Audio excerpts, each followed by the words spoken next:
जय हिंद, जय Bharat and welcome to deaf talks. This is Aadi Achint. आज संडे स्पेशल के लिए हम लेके आए हैं लेफ्टिनेंट जनरल राज शुक्ला को, जिनको आपने पहले बहुत बारी भी सुना है। सबसे पहले नमस्कार बोलते हैं जनरल साहब को। उसके बाद I will also take this little time to introduce that subject. Geopolitics तो हम लोग सब लोग डिस्कस करते हैं, एंड हमको एक चीज पता होनी चाहिए कि जो दुनिया की जियोपॉलिटिक्स है, आप जैसे जैसे बढ़ेंगे उसमें आप पे इम्पैक्ट आएगा। यूएसए चाइना का क्या रिलेशन है, यूएसए रशिया का क्या रिलेशन है, यूक्रेन वॉर का आपके ऊपर इम्पैक्ट आ रहा है, मिडल ईस्ट में क्या हो रहा है उसका आपके ऊपर इम्पैक्ट आ रहा है। तो let's today try and understand जो भारत की नेशनल सिक्योरिटी है और ग्लोबल जियोपॉलिटिक्स है, उसका क्या कनेक्शन है। एंड सर से सुनते हैं। सर, गुड आफ्टरनून, नमस्कार and welcome to the show. नमस्कार, जय हिंद। आदि, थैंक यू वेरी मच कि आपने मुझे दोबारा निमंत्रण दिया। बड़ी प्रसन्नता होती है आपके बीच आकर। Thank you sir. तो sir, what do you see sir, ये जो जियोपॉलिटिक्स एक टाइम होता था, जो एक सेगमेंट होता था पॉपुलेशन का, उनका इंटरेस्ट होता था। Today everybody, even the person on the street wants to know what's happening, क्या है दुनिया में, क्या हो रहा है आपके साथ, ये क्यों हो रहा है, क्या हो रहा है। What do you think, how far is geopolitics actually reached, and कितना इम्पैक्ट आ रहा है हमारी जिंदगियों में सर इसका? उससे पहले आदि का हुक्म है कि हम ये वीडियो जो है इसको हिंदी में करें, तो उनके हुक्म को मानते हुए हिंदी में बात करेंगे। हिंदी, इंग्लिश। और साथ में जो आदि ने सवाल उठाया, ये पहले ना जयशंकर साहब ने इसका जिक्र किया था अपनी किताब में, द इंडिया वे। एंड उनका ये मानना था that foreign policy must know longer remain with the elite.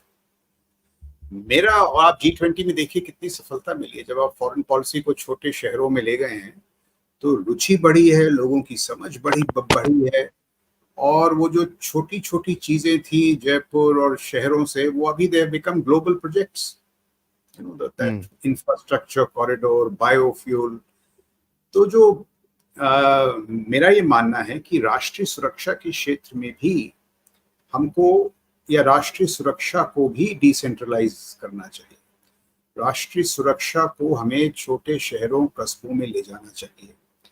और ये जो परंपरा रही है भारत में कि जो राष्ट्रीय सुरक्षा के जो मुद्दे हैं उनको एक उत्कृष्ट वर्ग तक ही सीमित रखा गया है, elite capture. We must I don't know the English equivalent, but उसको उस कब्जे से बाहर निकालना चाहिए।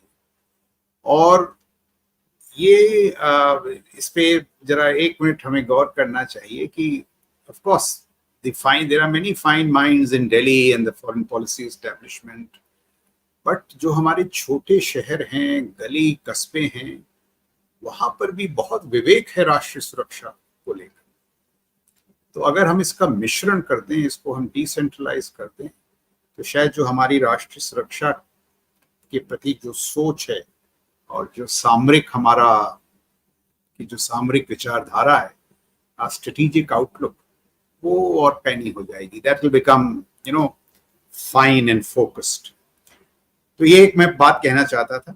उसके अलावा आज की जो बातचीत है, जब आदि ने मुझको ये मैसेज दिया कि भाई जियोपॉलिटिक्स पे बात करेंगे, तो मैंने ये सोचा आज की जो ये बातचीत है, इसका जो केंद्र बिंदु है, फोकस, उसको जो भू राजनीति का विशाल मंच है, the big stage of geopolitics, उस तरफ ले चलते हैं आज। Not India Pakistan, India China, but the larger stage of geopolitics. और उस संदर्भ में मैं 4-5 बातें आपके समक्ष रखूंगा, और उसके बाद सवाल जवाब के रूप में इन जो मुद्दे मैं आपके सामने रखता हूं, और बाकी जो भी ख्याल आपके दिमाग में आते हैं उस पर चर्चा करेंगे। I think that be a good way to sort out to this.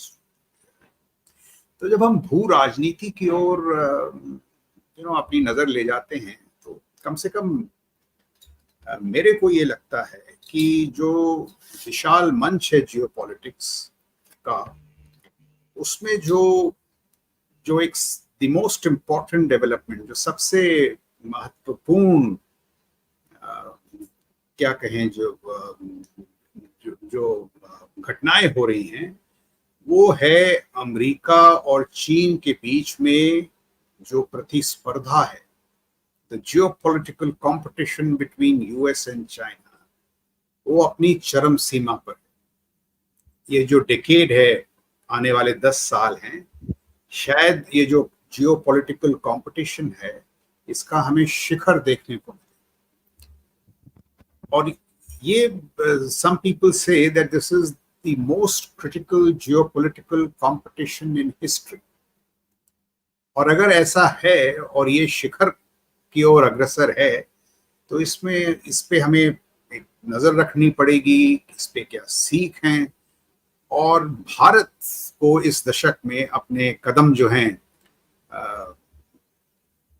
कूटनीति के क्षेत्र में, डिप्लोमेसी के क्षेत्र में किस प्रकार से रखने होंगे, इन सब बातों पे हम बात करेंगे। और क्योंकि ये जियोपॉलिटिकल कंपटीशन यूएस और चाइना के बीच में है, we all know the number 1 and number 2 super power, तो ये मेरा ये मानना है कि जो विश्व है बड़े नाजुक और जटिल दौर से गुजर रहा है। नाजुक है, it is brittle and it is complex. So दोनों पे हमको तवज्जो करना पड़ेगा। अब इस सिलसिले में देखिए, मैं ये कहना चाहूंगा कि जो कोल्ड वॉर 1 खत्म होने के बाद जो एक पीस डिविडेंड था, जिसे हिंदी में कहते हैं शांति का लाभांश, पीस डिविडेंड, वो दिन पर दिन खत्म होता जा रहा है। जियोपॉलिटिक्स में आप देखिए खास गर्माहट है। एक बड़े जाने माने वेस्ट के थिंकर हैं रसल वॉल्टर मीड, उनका ये मानना है कि 2014 में हम प्री वॉर ईरा में दाखिल हो गए हैं। That's a very significant statement that we have entered the pre war Ira.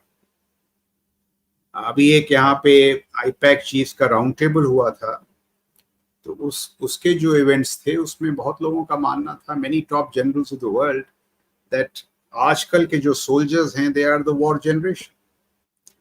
और आप देखिए जॉर्जिया, क्रीमिया, यूक्रेन में क्या हो रहा है, नगार्नो कराबाख, कोसोवो, सर्बिया, सब जगह गर्माहट हो रही है।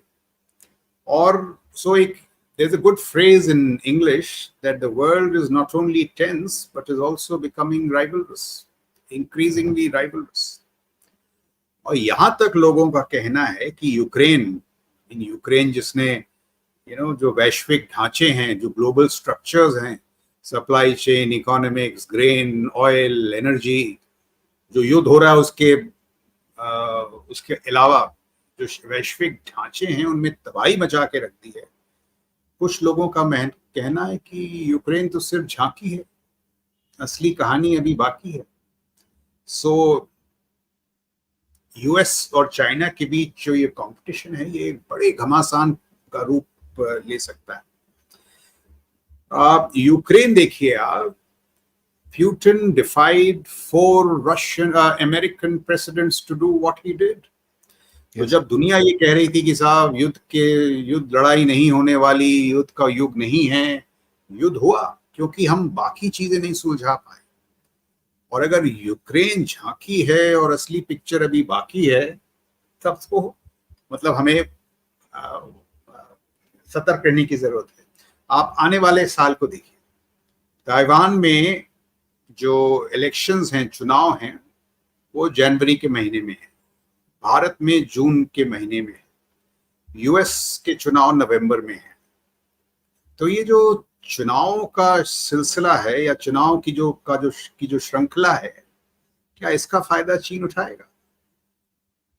हो सकता है कि ये जो डिस्ट्रैक्शंस हैं डेमोक्रेसीज के लिए, इंडिया, यूएसए और ताइवान, चीन इनका फायदा उठाए और इन अवसरों का फायदा उठाकर हमें कुछ दुस्साहस देखने को मिले, Chinese adventurism. It may not be in a full-fledged conflict, but a lot can happen। तो अभी आप देखिए 2014 प्री वॉर एरा, 2024 में ये जो जो ये संकट के बादल हैं। ताइवान में आप देखिए, भारत में इस पे खास तवज्जो नहीं दी गई है, लेकिन आप ताइवान में first island chain, second island chain, ग्वाम, Australia का पाइन गैप, इस पूरे इलाके में western Pacific, south China Sea, East China सी में अगर आप नजर घुमाएं तो लड़ाई का एक खास अंदेशा है, खतरा बढ़ रहा है। मैं आपको कुछ एग्जाम्पल्स देता हूँ। यहाँ जो एक जियोपॉलिटिक्स की जो शतरंज खेली जा रही है, इट इज इंक्रीजिंगली बिकमिंग मिलिटरिस्टिक। उसका एक सैन्य रूप धारण कर रहा है। देखिए क्या हो रहा है, amphibious exercises, air incursions. Chinese PLA के जो एयरक्राफ्ट हैं 24 घंटे में 100, 105, 110, ये उनकी नंबर्स है इंकर्शंस की। मीडियन लाइन क्रॉस करते हुए, एडीआईजेड में दखल होते हुए। ये वो चीन है जो एक समय एक जहाज नहीं उड़ा पाता था ताइवान स्ट्रेट में। These are the इंकर्शंस।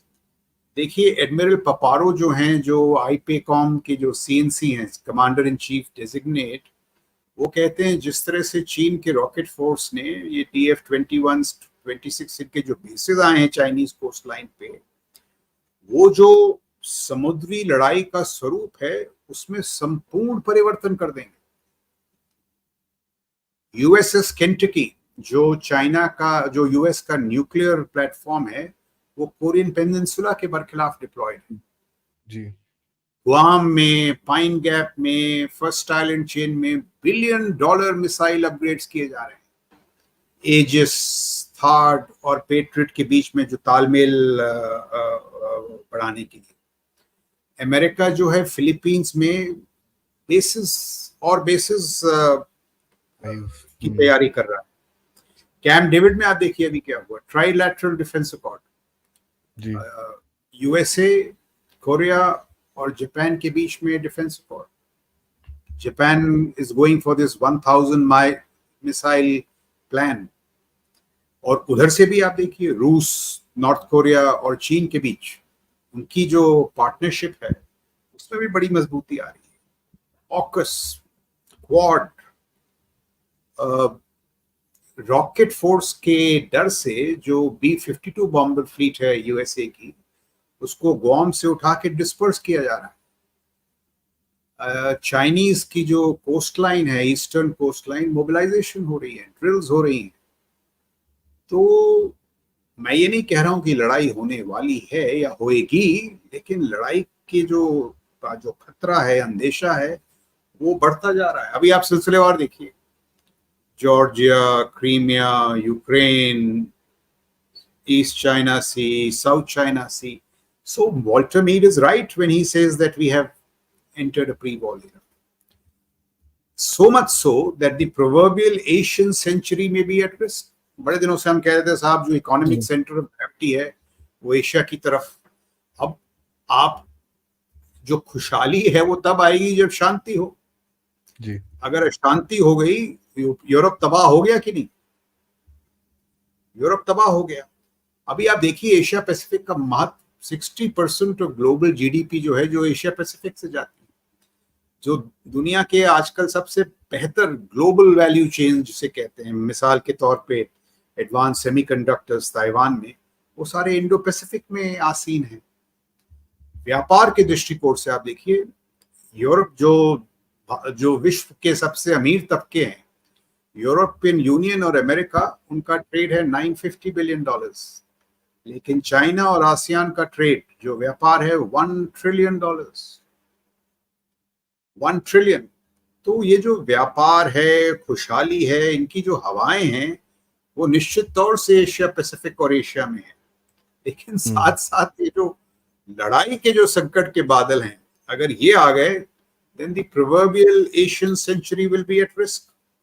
तो मेरा ये कहना है कि विवेक इसमें होगा कि लड़ाई को हम यूरोप तक ही सीमित रखें, यूक्रेन के बाद यहां कुछ ना हो।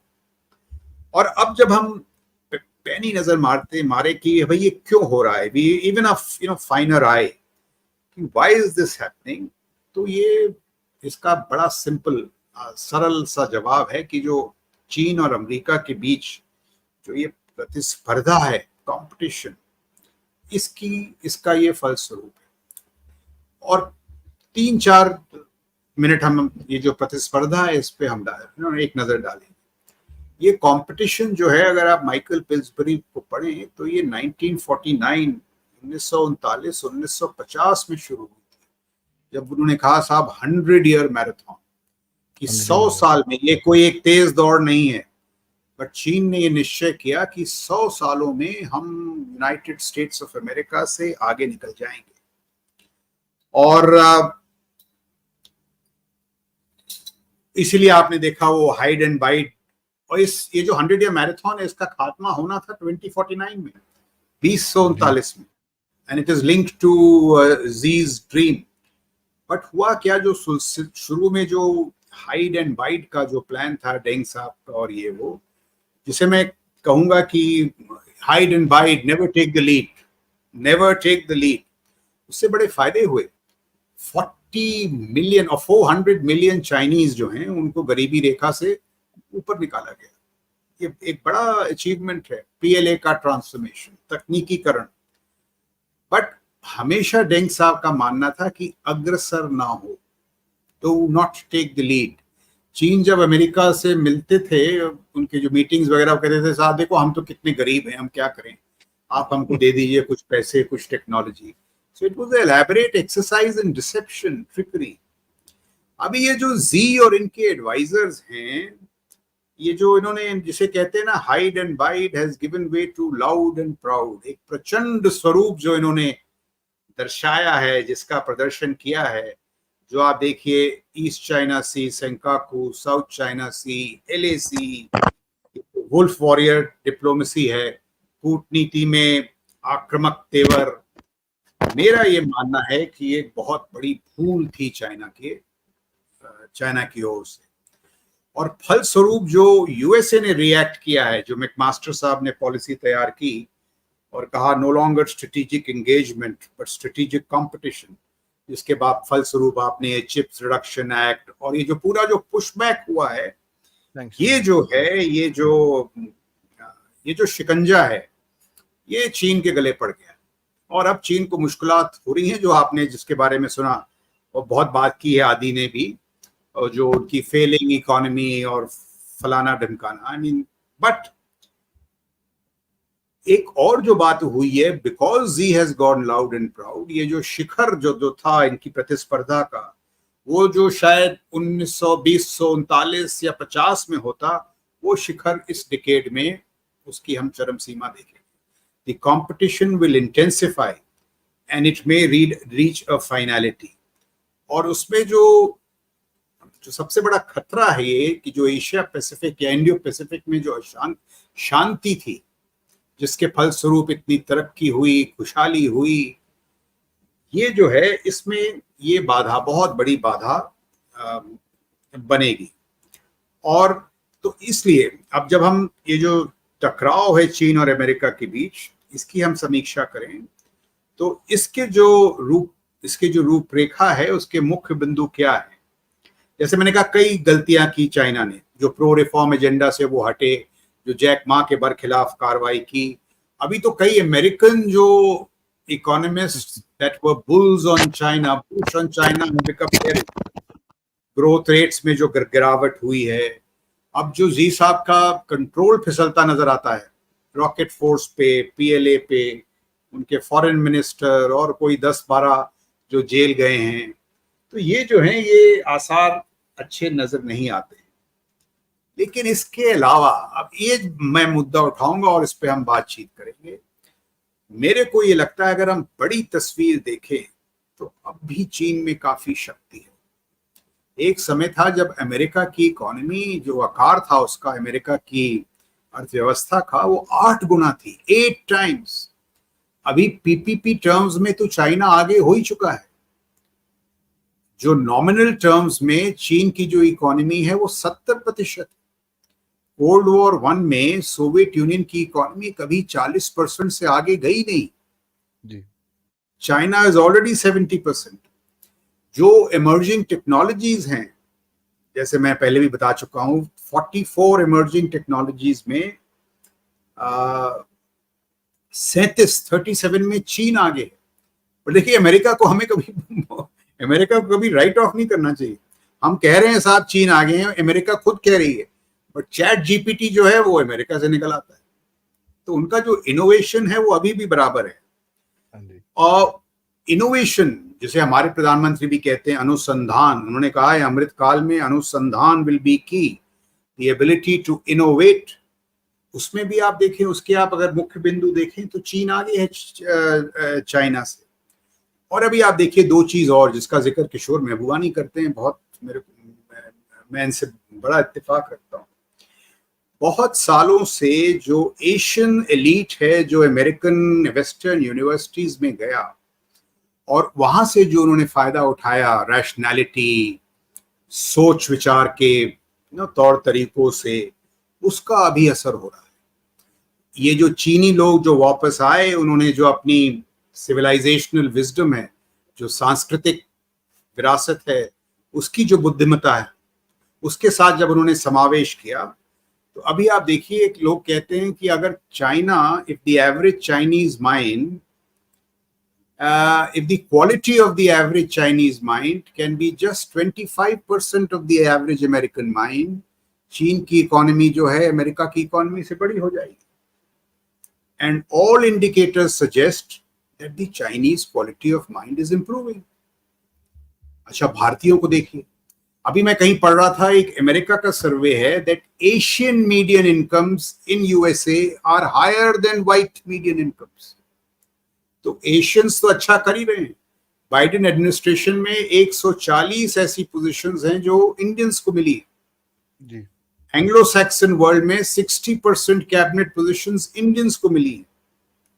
और कहते हैं अगर जो इंडियन एवरेज इंडियन माइंड है, वो भारत में जो एवरेज इंडियन माइंड है, वो अमेरिका में जो एवरेज इंडियन माइंड है उसका 50% हो जाए तो हमारी इकोनॉमी $3 ट्रिलियन नहीं 25 ट्रिलियन की हो जाएगी। So I am telling you the great opportunity that is shifting towards Asia because of quality of mind, innovation, इन सब चीजों के उससे देखिए। अभी आप देखिए मिलिट्री क्षेत्र में यूएस मिलिट्री जो है उसके पास 11 एयरक्राफ्ट कैरियर हैं, 800 बेसेस हैं विश्व में। लेकिन आप उनकी उपलब्धियां देखिए, उनकी सफलताएं देखिए, Vietnam, Iraq, Afghanistan, Syria, Ukraine, कहीं पर वो अपनी धाक नहीं जमा पाई। It has failed to underwrite American foreign policy. It's just a big military, it is not delivering. कहीं एक रिपोर्ट आई कि साहब अगर ताइवान में युद्ध छिड़ जाता है तो they have so mismanaged their military industrial complex कि अमेरिका के पास 7 दिन का मिसाइल्स और म्यूनिशंस नहीं है। 7 दिन का। डेट सर्विसिंग आप देख लीजिए, अमेरिका अगले साल $1 trillion, $1 trillion America will pay, जो उसके कर्जों का जो भार है उसको सर्विस करने के लिए। और डिफेंस बजट आपकी $950 बिलियन है। अभी अगर आपने चीन से आगे निकलना है तो आपके पास पैसे ही नहीं है, you have no leverage room.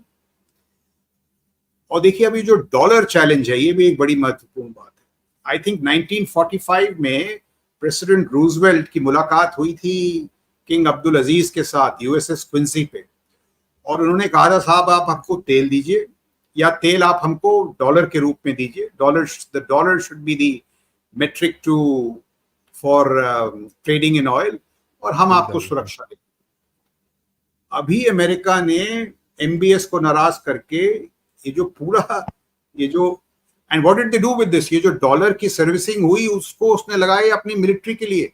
11 aircraft carrier, 800 million military bases. अभी ये जो डॉलर का जो चैलेंज है, ये जो अमेरिका का प्रभाव था डॉलर की वजह से, उसको जो चुनौती दी जा रही है चीन सऊदी अरेबिया के साथ मिलकर, it may change the power locus greatly. इन सब चीजों को अगर आप देखें, जो कॉम्प्रिहेंसिव नेशनल पावर है, एग्रीगेट पावर है, जो संपूर्ण शक्ति के दृष्टिकोण से आप अगर चीन और यूएस के बीच में जो प्रतिस्पर्धा है उसको देखें तो कोई खास फर्क नहीं है, पलड़ा बराबर है। कुछ लोगों का तो मानना है कि इस दशक में चीन अमेरिका से आगे निकल जाएगा इकोनॉमी, 8 9 10 11 12 साल। और अगर ये हुआ तो आप देखिए, अच्छा इंटरनेशनल ऑर्डर, आप देखिए कैसे चाइना जो है वो जो अमरीकी प्रधानता है, अमेरिकन प्राइमेसी, उसको चुनौती दे रहा है चीन। जो अमेरिका जिसे कहते हैं the singularity of American hegemony is being challenge. देखिए क्या हुआ यूक्रेन में। अमेरिका का मानना था कि किसी और क्षेत्र में कोई रीजनल हेजेमन नहीं उभरना चाहिए, रशिया ने उसको चुनौती दी है। यूएसए चुनौती दे रहा है उसको वेस्टर्न पैसिफिक में। आप ब्रिक्स को देखिए किस तरह से जी की कोशिश है, अभी सिर्फ कोशिश है, how it must be position विज़ the G7। एक जॉन थॉर्टन है इकोनॉमिस्ट, उनका ये कहना है कि विश्व के 170 देशों में, Latin America, Africa, Indo Pacific, Europe, 170 देशों में सिर्फ 5 देश ऐसे हैं जिन्होंने रशिया के बरखिलाफ जो सैंक्शंस हैं उसमें उन्होंने वो शामिल हुए। बाकी आर आइदर हेजिंग और they are with Russia, China. अभी ये जो पूरा सिलसिला मैंने आपको बताया एडमिरल पपारो का, इससे हुआ ये है कि जो अमेरिकन पावर प्रोजेक्शन है वेस्टर्न पैसिफिक में, उसको चुनौती है। अमेरिका की जो शक्ति प्रक्षेपण है, पावर प्रोजेक्शन वेस्टर्न पैसिफिक, उसको गहरी चुनौती है। जो अमेरिका के संधि सहयोगी थे, अलाइज, उनके प्रति भी जो अमेरिका की प्रतिबद्धता है, कमिटमेंट, उस पर सवालिया निशान है। तो ये सब चीजें जो हैं ये बताती हैं कि ये जो प्रतिस्पर्धा है बड़ी घनिष्ठ है। इससे कई खतरे उभर के आ सकते हैं और इंडिया का भी इसमें एक रोल है। ये जो पावर ट्रायंगल है, जो सत्ता का त्रिकोणीकरण, यूएसए, चाइना और इंडिया। अभी India admit is a lesser player, हमारी इकोनॉमी कहीं वहीं वो उस स्केल की नहीं है, बट हमें ये देखना है कि भाई हमारा जो किरदार है क्या हो, ये जो प्रतिस्पर्धा है इसके बीच। तो मेरे समझ में 2-3 चीजें हमें करनी चाहिए, उसके बाद इस पर हम सवाल भी कर सकते हैं। एक तो ये है that we must firm up our deterrence. कई क्षेत्र हैं, अगर हम अपनी डेटरेंस को मजबूत करें तो हमें लड़ाई करनी ही नहीं पड़ेगी, और लड़ाई में ना उलझें, युद्ध में हम ना उलझें, ये भारत के हित में है। क्योंकि अगर युद्ध होगा, अशांति होगी, खुशहाली हमारी तबाह हो जाएगी। लेकिन युद्ध को रोकने के लिए हमें डेटरेंस में इन्वेस्ट करना पड़ेगा। लोग कहते हैं साहब डेटरेंस इज कॉस्टली, मैं कहता हूं wars are costly. So deterrence is one. दूसरा, हमको ये देखना पड़ेगा कि ये जो प्रतिस्पर्धा है उसका हम कैसे फायदा उठाएं, ना चीन के जाल में फंसकर, ना अमेरिका के जाल में फंसने के बगैर। ना this is a matter of diplomacy and state craft, इसमें बड़ी चतुराई की जरूरत है। और तीसरा ये है कि अमेरिका और चाइना के बीच में जो अशांति है उसको रोकने में क्रिटिकल बैलेंसर जो हैं, इसमें दो लोगों का किरदार होगा खास, एक भारत का और एक यूरोप। बिना यूरोप को अपने साथ रखे ना यूएस ना चाइना युद्ध कर सकते हैं। तो ये 3 चीज हैं, डेटरेंस, किस तरह ये जो राइवलरी है, ये प्रतिस्पर्धा है, इसका हम फायदा उठाएं अपने हित में चीजों को करने के लिए, जिसे कहते हैं लेवरेजिंग द राइवलरी। और थर्ड है क्रिटिकल बैलेंसिंग। तो ये जो 15-20 मिनट मैंने आपसे बातचीत की, मैंने ये कोशिश की आपको बताने के लिए कि जो आज विश्व में जो प्रथम चुनौती है वो है ये प्रतिस्पर्धा की, और इस प्रतिस्पर्धा से कोई नहीं बचेगा, और अगर भारत तो खास कर नहीं बचेगा। One is because we are already number 3, we are part of that triangle, and secondly because of our geography. So it needs बहुत गहरे चिंतन की जरूरत है कि ये जो प्रतिस्पर्धा है और उसके फलस्वरूप जो भू राजनीति में जो परिवर्तन आ रहा है, जियो इकोनॉमिक्स में, अर्थव्यवस्था में जो परिवर्तन आ रहा है, उसके सिलसिले हम आगे सोचें और जो हमारे हित में जो कदम है उनको हम उठाएं। मेरे को इतना ही कहना था आदि। अभी आपके कोई सवाल हो या और कोई कुछ कहना चाहे, कोई हाँ जी, टिप्पणी करना एब्सोल्युटली सर, ऑडियंस के भी सवाल हैं, मेरे भी हैं। बट पहले मैं आपसे एक 2 सवाल पूछना चाहूँगा सर। आपने एक एक सिचुएशन दिखाया हमको कि जहाँ पर यूएस और चाइना की जो कॉम्पिटिशन है, उनका जो एक टकराव है, वो जिस डायरेक्शन में जा रहा है, वो बड़ा डेंजरस डायरेक्शन है कि वो कभी भी या तो वो इकोनॉमिक वॉर के ऊपर है, आर्थिक मसलों में फँसा रहता है, या वो मिलिट्री मसलों में फँसा रहता है, या फिर आगे अगर आप देखें एक बैटल ऑफ इन्फ्लुएंस है, क्योंकि वो एक-दूसरे को एक-एक कदम में चेकमेट करना चाहते हैं कि भई कोई यहाँ से, कोई वहाँ से। It's a game, basically game खेल रहे हैं।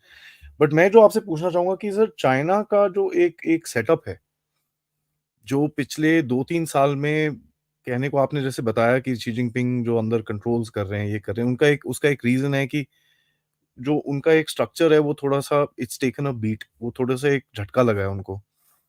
अ, उनकी चीज़ों को लोगों ने कॉल आउट करना शुरू करा। आपने हमने काफ़ी बारी बात करी है, वी स्पोकन अबाउट मिलिट्री, उनकी क्या प्रॉब्लम्स हैं उनके पास, ये वो, we spoken about all these things. तो सर चाइना कैसे देखता है? क्योंकि देखिए एक तो उनका एक प्रोजेक्टेड इमेज है, जो चाइना देता है दुनिया को। 20 ट्रिलियन पहुँचने वाले हैं हम, ये वो, दिस दैट, ये वो। बट एक एक रियल पिक्चर भी है, जो आप जैसे एनालिस्ट, बहुत सारे लोग इसके ऊपर बात करते हैं कि जो एक सस्टेनेबिलिटी है चाइना का, इकोनॉमिक फ्रेजिलिटी है, काफ़ी प्रॉब्लम्स भी हैं।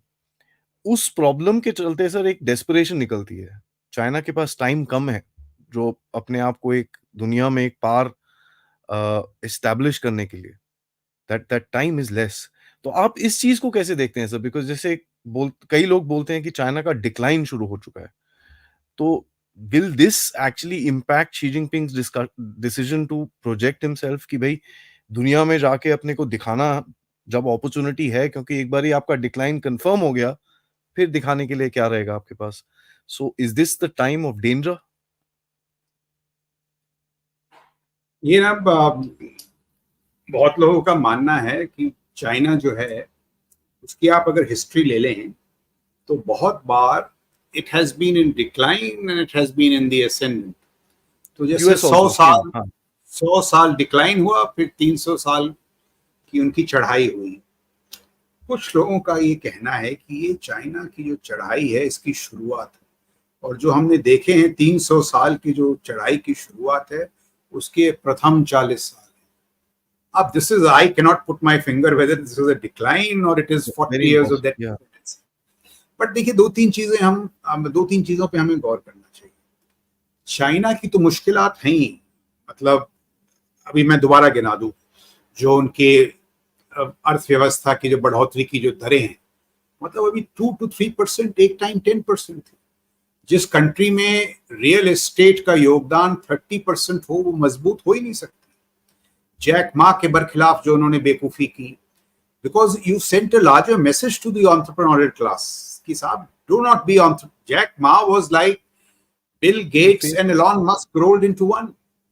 जी, तो जी। जी साहब ने गलतियां काफी की हैं, बट आप कुछ और मुद्दे देखिए, उस पर तो कोई बहस ही नहीं। Even the west doesn't question them that the Chinese economy is already 70% of the US economy in nominal terms। PPP terms में तो वो आगे है ही। अब जो मैन्युफैक्चरिंग पावर। पर कैपिटा में कमजोर है, देखिए मैन्युफैक्चरिंग, इनोवेशन, ट्रेड, एफटीएस, और वो आगे इसलिए निकल गई क्योंकि America was in deep slumber. तो प्रॉब्लम ये है। अच्छा, अमेरिका में क्या प्रॉब्लम्स नहीं है? अमेरिका में जो डीप डिवाइड्स हैं, can you imagine that a democracy as advanced as America on January 6th, if General Milley had not stepped in, there would have been a coup। उनके Republicans और Democrats में क्या there are deep divisions. अभी polarisation. तक Trump साहब legitimate नहीं मानते हैं जो पिछला इलेक्शन हुआ था। तो चीन इन सब चीजों का फायदा उठा रहा है। तो कुछ लोगों का ये कहना है कि साहब, जब आप अपने अंदरूनी मसाइल ही नहीं सॉल्व कर पा रहे हैं, तो क्या 11 एयरक्राफ्ट कैरियर और 800 मिलिट्री बेसिस, थोड़ा कम कीजिए इसको। Focus on USA। So while China definitely has its problems, what about America's problems? look at the deep divisions in उनकी ये जो white supremacy और ये सब हो रहा है. पहले Wokeism, यूएसए में कभी नहीं दिखते थे. USA was a place which honour talent. अभी वो उससे नहीं दिख रहा. तो मेरा ये मानना है कि भाई दोनों में समस्याएं हैं. अभी तक मेरा ये मानना है कि भाई while China has great problems, they are not deeply structural. We must not dismiss China in stock phrases. I think this is a good line. Stock phrases क्या हैं? कि साहब they are autocratic.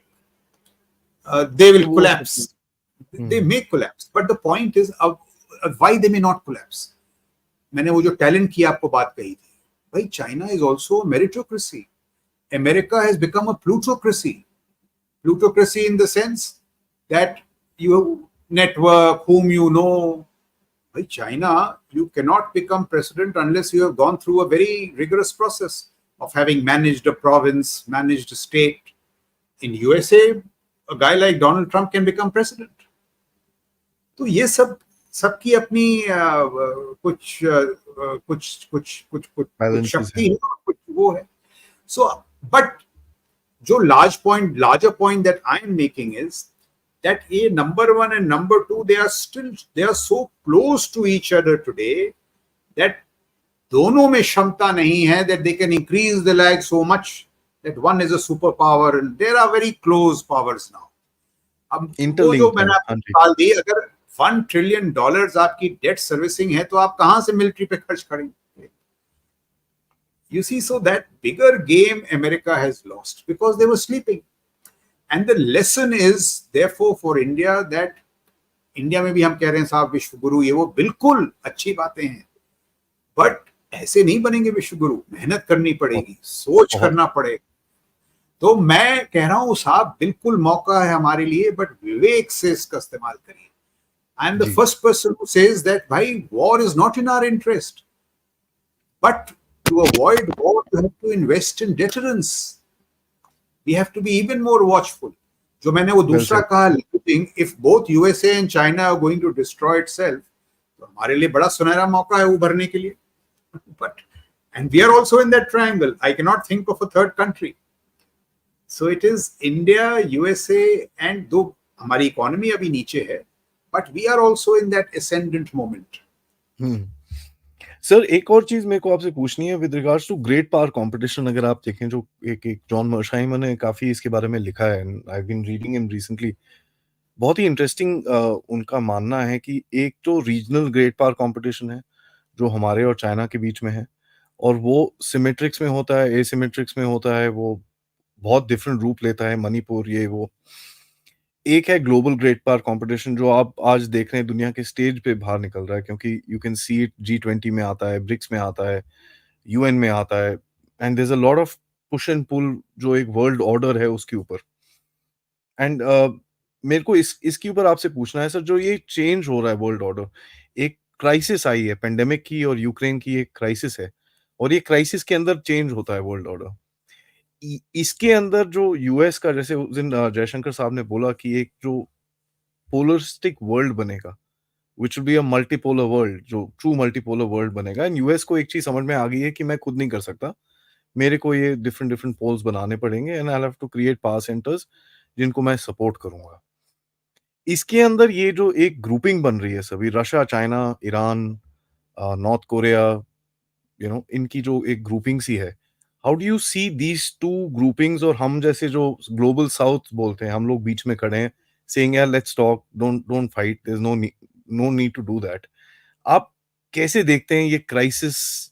ऑब्वियसली ये crisis या peak पे है या peak पे आएगी. How do you see this opening out in the next 2-3 years economically and stability wise?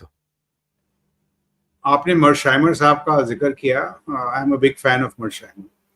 मर्शाइमर की खूबी ये है कि he is often right. In Ukraine, he is perhaps one of the few people who is right. He always said कि भाई don't push Russia on Ukraine. As an American, he blames the Americans for Ukraine. अब इसके लिए बड़ा साहस चाहिए. एक हिंदी में बड़ा अच्छा वाक्य है, असहमति का साहस और सहमति का विवेक, the wisdom to agree and the courage to disagree. Mersheimer has demonstrated the courage to disagree. उनका जो कहना है, वो कहते हैं देखिए साहब ये वैल्यूज सब बकवास है. He's got the balance of power here, and he says that America की फिलॉसफी क्या है? The freedom to roam the world. मैं इंडो पैसिफिक भी जाऊं, यूरोप भी जाऊं, 11 एयरक्राफ्ट कैरियर्स, 800 बेसिस, मुझे कोई ना रोके. And no regional hegemony. तो जहां यूरोप में रशिया ने अपने दांत दिखाए, अमेरिकन्स बिकेम सीरियस. जहां इंडो पैसिफिक में चाइना ने अपने दांत दिखाए, look at the pivot, the massive pivot of the Americans. And therefore, you know, in my first part I said they are close. I still wish to say that Americans are still formidable. अभी भी ताकतवर हैं.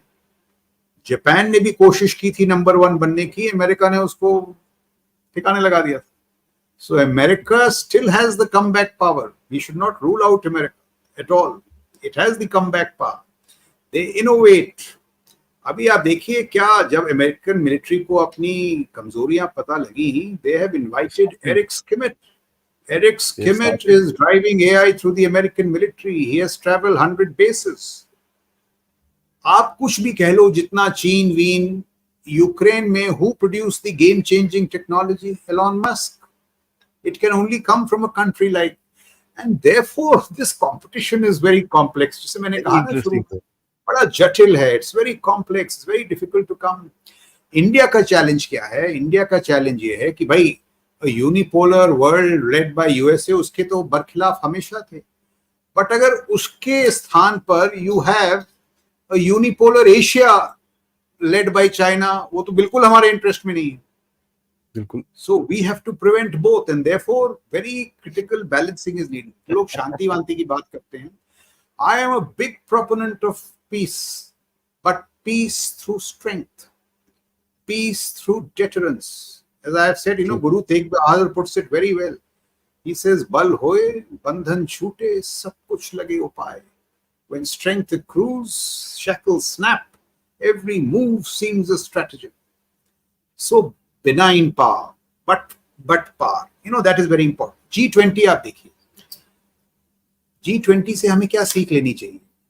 That India should learn to punch in accord with its strategic weight.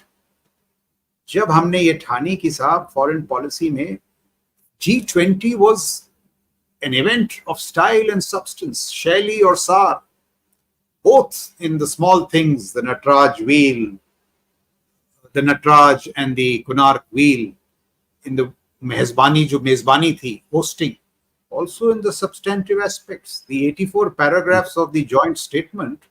I mean, each one of them reflects substance. So a big compliment to Mr. Kant and the Foreign Minister, Mr. Jaishankar, and everybody. We have proven, I never thought we would be able to garner any consensus, east, west, north, south.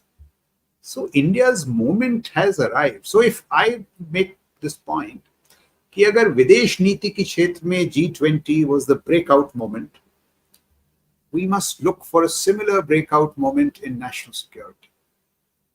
National security must complement, और national security में भी उतनी गहरी सोच, उतना ही गहरा विवेक उसकी जरूरत है जितना कि फॉरेन पॉलिसी में. जी, आज मैं एक सर टॉक देख रहा था जिसमें ये अमेरिका का डिक्लाइन के बारे में लोग बात कर रहे थे. एंड उसने रिमाइंड करा कि अमेरिका का डिक्लाइन हुआ था 60s में जब वियतनाम को, 50s में जब कोरिया में गए थे, 60s में जब वियतनाम में गए थे, 70s में जब वियतनाम से बाहर निकले थे और वो ब्लैक राइट मूवमेंट्स और ये सब हुई थी, सिविल राइट मूवमेंट्स हुई थी. 80s में जब, क्योंकि पूरा ही इकोनॉमिक्स थोड़ा सा डाउन था, 90s में तो जीत गए थे, फिर 90s में फिर से डाउन हो गए थे क्योंकि इराक और इसमें प्रॉब्लम हो गई थी. 2001 में हो गई थी फिर से डाउन क्योंकि 9/11 हो गया था. So this is a cyclic thing which is happening. But आपका जो एक कहना है sir, which is very interesting, I think somebody said America is a comeback nation. आपका जो कहना है ऐसे, दूसरी बात ये है कि there are possibilities, there are no guarantees. So America may come back, China may rise, China में फॉल। इंडिया में वी हैव टू सी, जब लोग कहते हैं ना साहब ये भी करें वो भी करें, क्या क्या करें, अरे भाई अगर आपने ग्रेट बनना है, if you have to become great, महान बनना है, you have to get everything right, and nations get everything right once in God knows how many centuries. That is the moment we have to get everything right. क्योंकि एक आपने जो चीज बोली है विच इज आई थिंक मेरा जो एक bulb lights up for that one statement is that आपका जो आज एक रोल है वो ना अमेरिका को ज्यादा पावरफुल होने देना है, ना चाइना को ज्यादा पावरफुल होने देना है। यू हैव और टू इंश्योर कि ये let me put it this way कि ये जो अमेरिका और चीन की जो प्रतिस्पर्धा है, इनकी जो लड़ाई है, उसमें ये देखना है कि भाई हमारा क्या फायदा है। Now this can not be stated publicly but that is statecraft. If you actually ask, that is strategic autonomy, leveraging both to maximize your interests, sam dam dand bhed. Absolutely I think that is the most important thing. मेरा जो एक जो बोलते हैं ना सब, बाकी तो it was a very intriguing discussion, but एक जो मास्टर टेक अवे है I think that is it. मैं आपको एक और चीज बताऊं, I want to share one more thing with the audience. Bharat में क्या है ना कि there are those people who, you know, peace and all, every country should have them, I have just no problem. मेरे जैसे लोग हैं ना, हमको डिसमिस करते हैं hawks. so somebody told me hawks क्या है? Hawks in America are respected because they are those who understand the metrics of hard power. अच्छा, मैं आपको एक बात बताऊं, चीन के सिलसिले में what is the biggest danger? You see, we have said economy is the mainstay. Of course, economy is the mainstay. But चीन और PLA, CCP और PLA आज एक मेट्रिक में दुनिया में सबसे आगे, और वो है the ability to convert economic surpluses into the metrics of hard power, which is not easy. If you are just growing at 10%, it is not a done deal. You have to convert these surpluses into the metrics of hard power, और वो अपने आप में चुनौती है। It is also said about the PLA that the PLA has added military muscle without spiraling costs. So their defense expenditure with 1995 was 2.5%. Now it is 1.7. अभी अलग बात है, हम जानते हैं कि भाई वो अपने छुपाते हैं एक्सपेंडिचर वगैरह, but we have to take from this. भाई, how do you convert economic surpluses into the metrics of hard power? इसमें there is no competitor to the CCP and PLA. So, you know, we have to look at all if these nothing things. else, the projection of hard power, a great projection of hard power. Is, I mean, we were slow learners in this. उसमें तो कोई tension ही नहीं, अब थोड़ी सी अकल आ रही है in terms of projecting hard power, which is very interesting. Sir, thanks so much for this. थोड़े से सवाल ले लेते हैं audience के भी. We've got almost 950 people sitting with us right now. Guys, please like the video. Most importantly, see, we need to have realistic discussions to figure out what's happening around us. क्योंकि देखिए, आपकी जो एक position है आज, ये मैं भारत के ऊपर तो काफी बातें करता हूँ, हर एंगल से बातें करता हूँ, बिकॉज हमारी जो पोजीशन है, हमको उसके बारे में चारों तरफ के एंगल्स पता होने चाहिए, ताकि हम लोग एक इन्फॉर्म्ड डिसीजन और अपने देश का, सबसे पहली चीज जो सर ने बोली थी कि नेशनल सिक्योरिटी आज आपका, मेरा और सबका काम है. So that is something that we need to be very, very involved with. So please like the video, subscribe to the channel. As you all know, you can contribute to the Dev Talks efforts with a QR code up there, or join as a member, or send us a super sticker or super chat. Let's take some questions. So there are two members that have joined us. Jan Kirashji, thank you so much. And Shankar Ramaswamy ji, thank you so much for joining in as a member. So this is interesting, sir. I've got a lot of South Indian audiences as well. In spite of the fact कि हम English में बात करते हैं, तो I'm trying to balance ये जो दोनों languages को balance में रख के, ताकि दोनों जगह की audience ले सकें सर. क्योंकि जो predominant हिंदी होता है वो सिर्फ North Indians के लिए रह जाता है, और predominant English करेंगे तो वो एक different segment के लिए हो जाएगा. So दोनों भाषाओं में बात करके क्या होता है, थोड़ा सा we are able to actually we can take a different. बड़ी कोशिश की हिंदी में बात करने की. हिंदी जी नहीं, actually a lot of people have, for example here, बहुत सुंदर हिंदी बोल लेते हैं जनरल सर, तो काफी सारे आपके लिए वो कमेंट्स भी आए हैं. Your Hindi is pretty good. It is sir. आप तो मतलब you're a step forward than me. मेरे को थोड़ा टाइम लगा था हिंदी में बात करने के लिए, but आप आगे हैं. Uh, Jan Kiresh, you say very unique idea. Yes, thank you so much about that. Thank you so much for that comment. Uh, okay, where is the opportunity or stage for a common man to have a stay in national security, which will be seriously taken by the so-called elites, and the consequences of not taking it seriously, sir? How do we do it? Okay, तो मैं आपको दो चीजें बताता हूँ. हमारा ये मानना है कि भारत जो है, it is primarily a land of spiritual thinkers, but सामरिक दृष्टिकोण से, strategic point of view, we haven't had very good minds. I will posit Chanakya against the realism of Kissinger. देखिए चाणक्य क्या कहते हैं, वो हमारी तरह थे, आपकी तरह साधारण आदमी थे. उन्होंने कहा, कितनी गहरी बात कही. He said, अगर शास्त्र को भूलोगे तो अपनी संस्कृति खो दोगे, अगर शस्त्र का त्याग करोगे तो राष्ट्र ही खो दोगे. इसको अगर आप इंग्लिश में ट्रांसलेट करें, so the linkages between your cultural wisdom and national security, how you place the instrument of force in your strategic calculus. अब जब मैं इंग्लिश में बोलता हूं तो एक उसमें एक एलिटिस्ट वो आता है, बट हिंदी में चाणक्य ने और ही सरलता से वो बात कही. रामधारी सिंह दिनकर, जिन्होंने स्ट्रीट पोएट, उन्होंने कितनी बढ़िया कविताएं लिखी है नेशनल सिक्योरिटी के बारे में.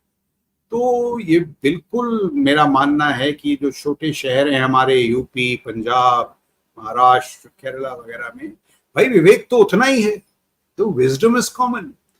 आपने बस राष्ट्रीय सुरक्षा में रुचि लेनी है. तो आप रुचि लेंगे, अच्छे लेख लिखेंगे, अच्छा बोलेंगे, आपकी आवाज दिल्ली तक पहुंचेगी. और दूसरी बात ये है, देखिए राष्ट्रीय सुरक्षा को अभी हम विभाजित नहीं कर सकते. आप पैंडेमिक ले लीजिए. भाई pandemic began as a health crisis. इतना तबाही मची थी, लोग मर रहे थे, अस्पतालों की हालत बुरी थी. और इसी दौरान जब ये सब चल रहा था, तो आप देखिए जियोपॉलिटिक्स कैसे उभर के आई. Vaccine hierarchies. अमेरिका ने अर्जेंटीना को बोला, साहब वैक्सीन चाहिए हमको, एक मिलिट्री बेस दीजिए. And then geopolitics became brutal. South China Sea, East China Sea, Galwan. तो मैं ये कह रहा हूं कि हर चीज, so what began as a health crisis ended up as a national security event. तो हमको हर ये जो अलग अलग हमने विभाजन कर रखे हैं, इनको जोड़ना है. और जो हमने सोच का भी विभाजन कर रखा है कि साहब राष्ट्रीय सुरक्षा, विदेश नीति सिर्फ दिल्ली के दरबारों से निकलेगी, ये बिल्कुल इसमें कोई सत्य नहीं है. तो छोटे शहरों में जो बाकी यूनिवर्सिटीज हैं, वहां पे भी और national security, international affairs, you can develop very fine ideas. Absolutely, sir. This platform itself should be uniting platform. ये जो आदि साहब का मंच है, this is also uniting platform. YL says, is the ease of information availability leading to an increase in polarity and divisiveness? So I get what you're saying. The ease of information is leading to a far greater public articulation in terms of volume and quality. Now it is good and bad. Many more voices find utterance. Many more perspectives emerge.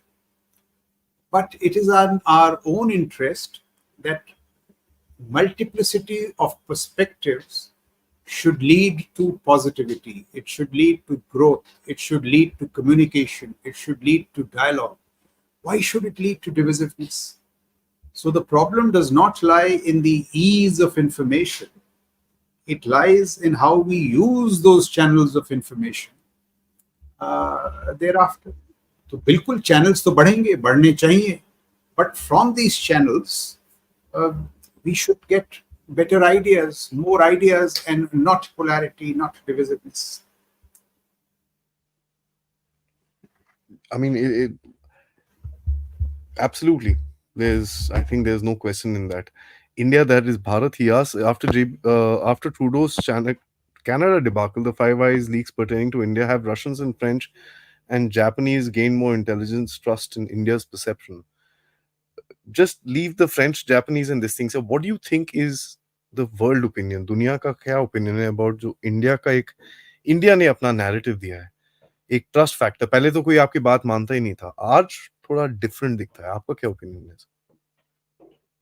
देखिए, when I was far younger, I read the editorial, I think it was in the Times of India, जिसका शीर्षक था The Wallflower and the Dance of the Dinosaurs.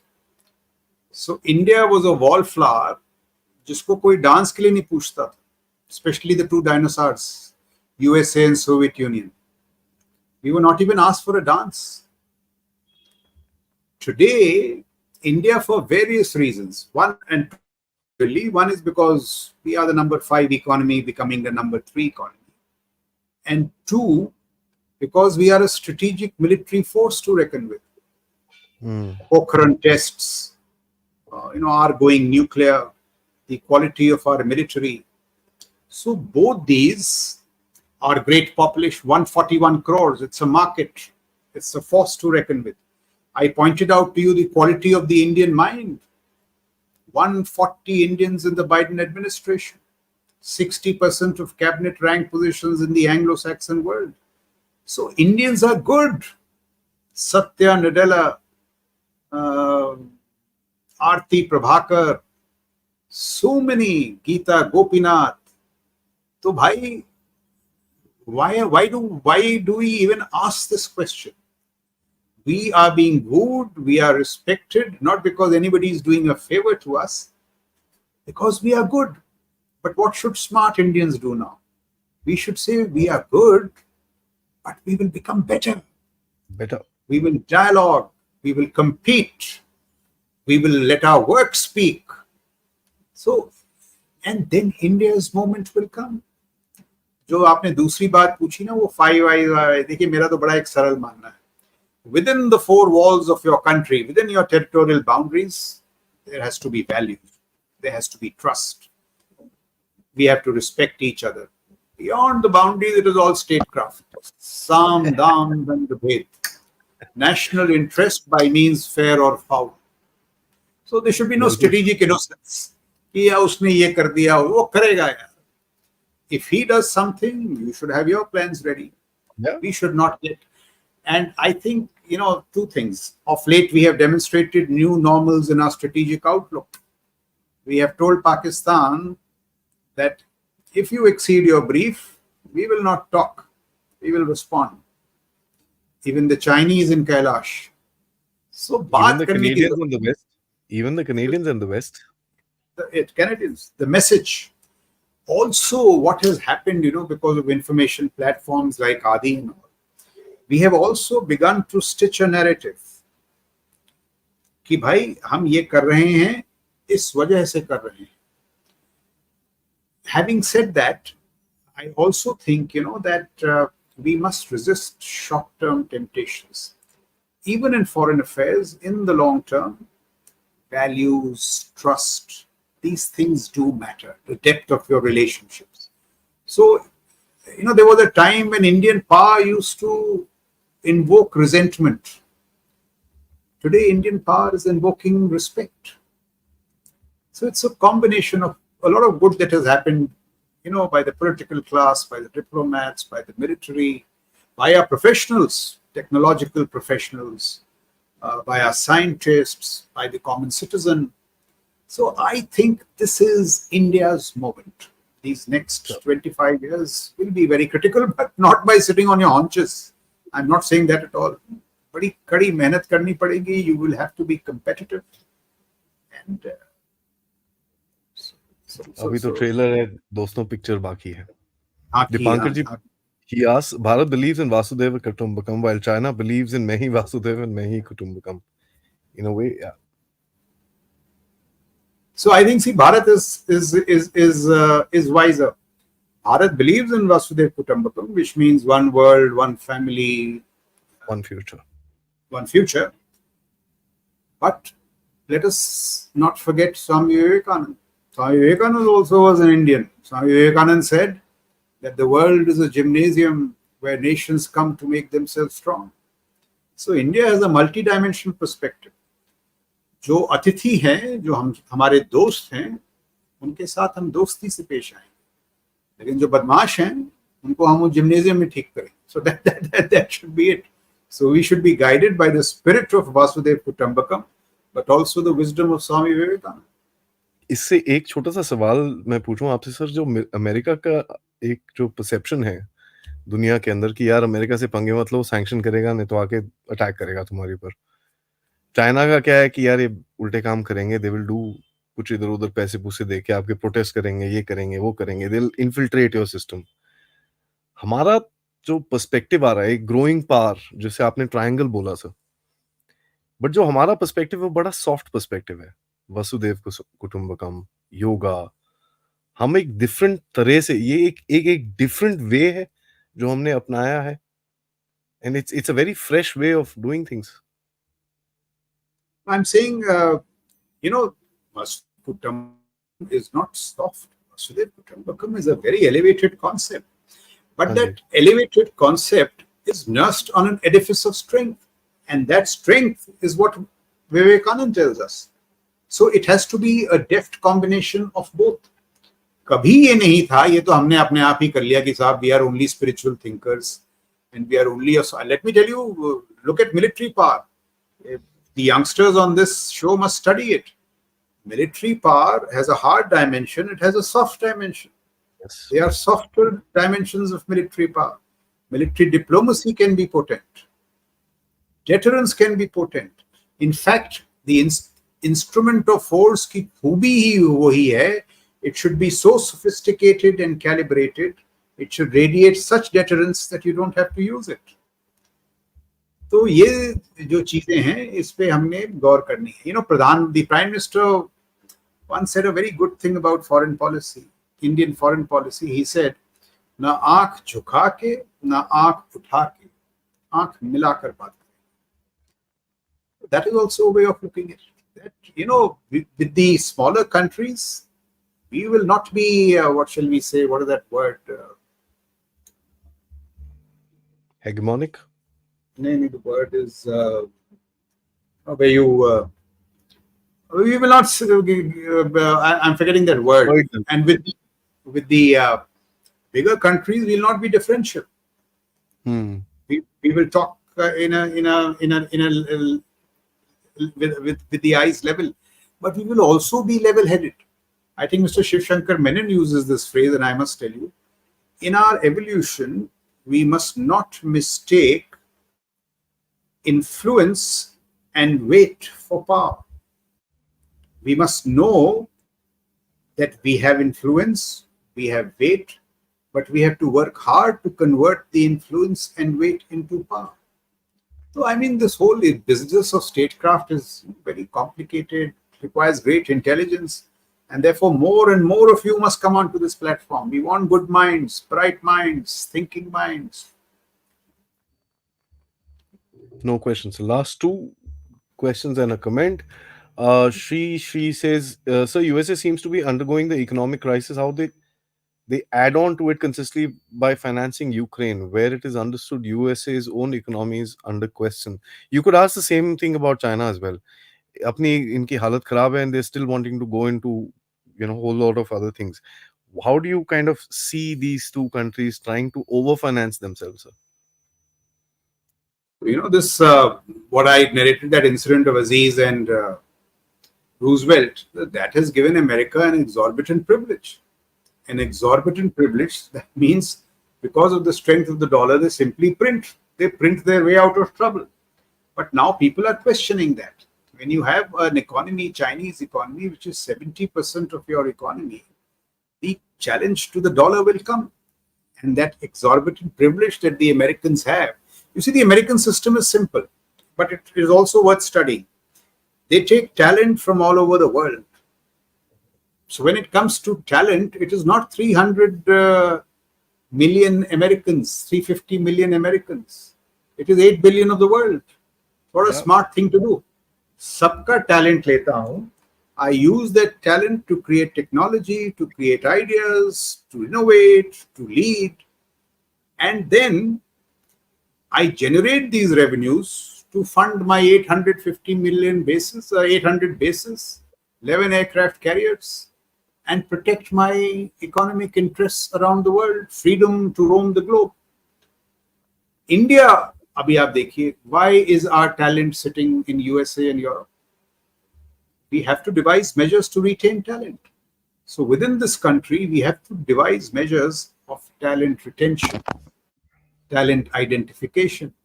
As I said, बड़ी विभिन्न प्रकार की चुनौतियां हैं जिनसे हमको उलझना पड़ता है. Absolutely. Arinji, thank you so much for your contribution. He says, sir, even though we are the oldest living nation in the world, civilization, not nation, why are first generation information warfare capabilities so immature? Personally, I don't agree with it, but your opinion, sir? I think the Canada example is a very clear example that you can hit hard as you get, as much as you can get.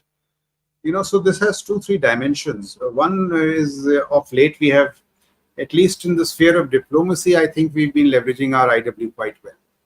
Our narratives and our counter narratives are far more sharper. They are invested with facts, with logic, and they resonate.